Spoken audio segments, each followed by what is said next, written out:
Good afternoon, everybody. My name is Craig. And I'm Brittany, and today we're going to be talking about things that have to do with balance. So, all the different systems that feed into balance, what you can do to work on balance, and some ways that we do it in the clinic, plus how you can get started at home. Balance is very important. We want to keep you guys from falling flat on your face. But before we get to it, please make sure that you subscribe and like our YouTube channel. Tell all your friends. We'd greatly appreciate it.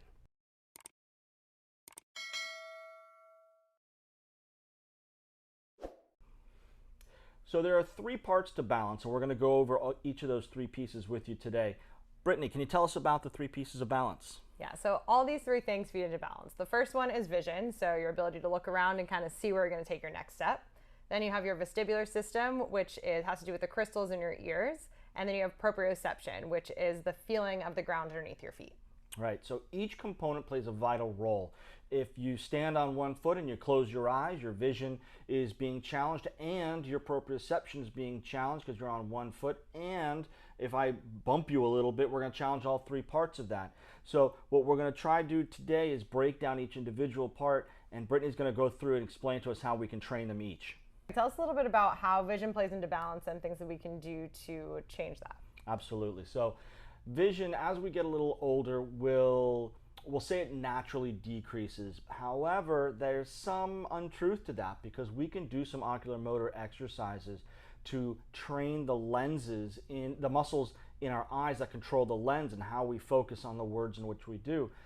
Personal stories, when I was in high school, I started wearing glasses, and when I went to college and I needed to get thicker glasses because I was reading as much and more time behind the word processor. There you go, I just aged myself a little bit there. The doctor said, the eye doctor said I needed thicker glasses, and he said, well, if I didn't want to do that, I could do eye exercises, some ocular motor exercises to train the muscles in my eyes to help focus the lenses so that I could focus a little bit better. And those are things that we can do throughout our lives. We can teach you how to do that here in the clinic, or you can even look them up. They're not very hard to do. But when we train balance in the clinic and we take away vision, like we'll use a blindfold to challenge balance by taking away vision, or we might have you close one eye or then the other eye. And that's a big way how we can include the other aspects of training for balance. So if I take away vision, which is a large component, one of the third components of balance, that'll force us to use proprioception as well as some of the other musculature and stability work that we need to play in to controlling that balance. Yeah, and that plays a huge role. So you'll notice that if you try to do anything with your eyes closed, that you'll start to feel that posture sway. So you really won't feel like you're standing upright. You'll feel like you're falling over to the side pretty quickly. And I do that a lot to challenge balance, to kind of get, like Craig said, those other senses working into it. The second component of balance is proprioception. So Brittany, why don't you talk to us a little bit about proprioception? So proprioception is your awareness of where your body is in space. If I throw my arm up in the air and I don't have to look at it, I know that it's right over here, that's proprioception. A lot of times with something like surgery, the proprioception of any joint in your body can get diminished, and every joint has its own sense of proprioception and awareness. The other thing that we feel is something like the ground underneath our feet. If you're wearing shoes, if you're barefoot, if you're walking in the sand, if you're walking on concrete, right. All those things feel different. You'll notice in facilities and training stuff, we'll use a foam pad or something like that to stand on because it's not the same as walking on a hard, even surface. So having to stand on that foam pad, now the feedback coming from the ground to my foot feels very different than it does when I'm just normal walking. If you think about transitioning in your house when you walk from tile to carpet or outside from gravel to grass, all those things, you might not have to think about it if your balance is great, but if you start to lose your balance, then that becomes a big issue. And that transition, your body's ability to switch from, okay, I feel safe walking on the hard surface to I feel safe walking on the carpet is a lot harder to do. Right. So there's lots of training that we can do for proprioception in the clinic. Why don't you describe some of those methods for us? So one of the things is we take one of those foam pads, they're pretty thick, you'll stand on it, and we do different kind of balance positions. So we can put the feet really close together, that makes it a little harder, feet one in front of the other like a tandem stance, we try single leg, everything like that. Then we also do things on uneven surfaces like a Bosu ball, where it has a hard surface on one side and then it kind of turns around, or an air disc that's filled up with air. All those things where when you're standing on it, it's not super even and balanced. It just kind of makes your body have to adapt to the feeling underneath your foot. And so all this training that we're going to be doing for proprioception and vision, and we're going to talk about the other aspect in just a moment, is One day you're walking down the street and there's a crack in the sidewalk or an unevenness in the street, and you step on that and your ankle starts to turn very quickly. It's the response of the body to turn back right away so that you don't fall down, you don't sprain your ankle, you don't break a hip or any of those things. It's training and preparing ahead of time to avoid those types of issues. And really the only way to train balance is to train out of your comfort zone. Right. So if you do single leg balance on a hard surface where that's super easy for you, you could do it all day, your balance is never going to improve. If you're noticing that when it's dark in your house and maybe your vision's not as intact as it is when it's bright in the room, right, maybe you're having a harder time balance there. Maybe you have a harder time walking on the carpet. So all of those things mean that we have to train the balance a little bit harder than what you're able to do.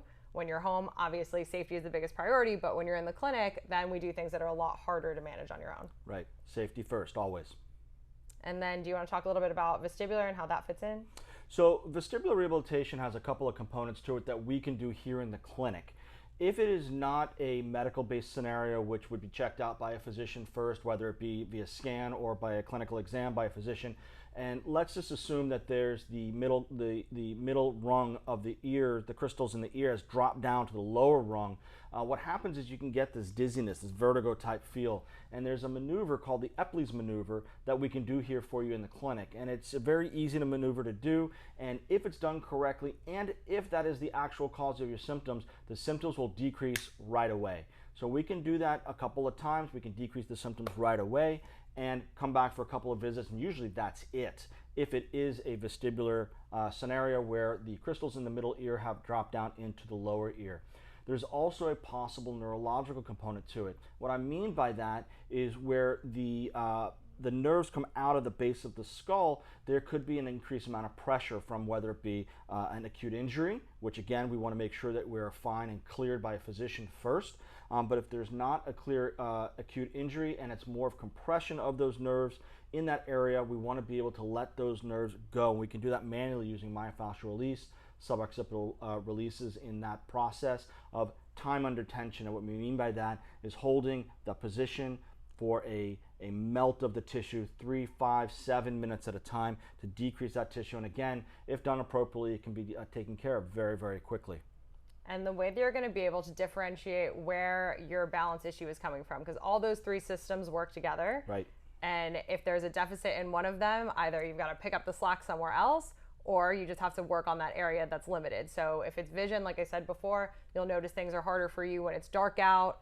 If it's dark in a room or there's like a dim lighting that you find you're losing your balance there. If it's more on the vestibular side, then it's with certain head movements. You might feel like, oh, when I tilt my head this way, the whole room starts spinning and I really start to lose my balance. And then if it's on the proprioception, it's going to be when you're changing that surface, when you're walking on the sand or when you're walking on the carpet versus the tile, things like that. And safety is the most important thing here. We don't want you falling. So whether it's training one or all three, that means what Brittany was just saying, that two will pick up the slack if one is faltering. We always want to work all three to increase our strength in the one that's deficit and continue to increase the awareness of the two that are working appropriately. Yeah, and we'll show you some simple things you can do to just kind of get tested at home and see where your balance issues are coming from. So look for some more videos coming about those individual three. But in the meantime, please make sure that you subscribe to our channel, make sure you like the video, and don't forget to hit that bell so that you can get notified when new videos are released. Thanks, everyone. Have a great day.